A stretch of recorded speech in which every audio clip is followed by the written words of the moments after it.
পারুল বসুবাড়িতে ধোপানি সেজে ঢুকেছে। রায়ান আর মল্লার পাহারায় ছিল, কাউকে ঢুকতে দিচ্ছিল না, কিন্তু জামা কাপড় নিতে এসছে বলে ওদের পেছনে ফেলে ঢুকে গেছে দাদুর ঘরে। চিঠিটা রেখে দিয়ে বেরিয়ে আসছে যখন পরিবারের লোকজন ওকে ধরে নিচ্ছিল, একটুর জন্য ও পালিয়ে গেছে। রায়ান জানতে পেরেছে ওটা ধোপানি ছিল না, পারুল তার কাজ করে গেছে। কিন্তু দাদুর হাতে কি চিঠিটা পৌঁছবে?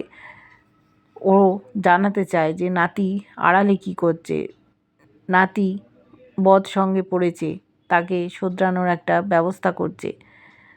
এদিকে ওমকারও এখন হাসি খুশি আছে। রায়ানের বন্ধুদের বাড়িতে চিঠি সব পৌঁছে গেছে। তাদের গার্জেনরা খুব শাসন করছে, বাড়িতে ঢুকতে দিচ্ছে না। ভয় পাচ্ছে রায়ান, দাদুর মতো মানুষ যে পারুলকেই আশ্রয় দিল না, রেগে গেল।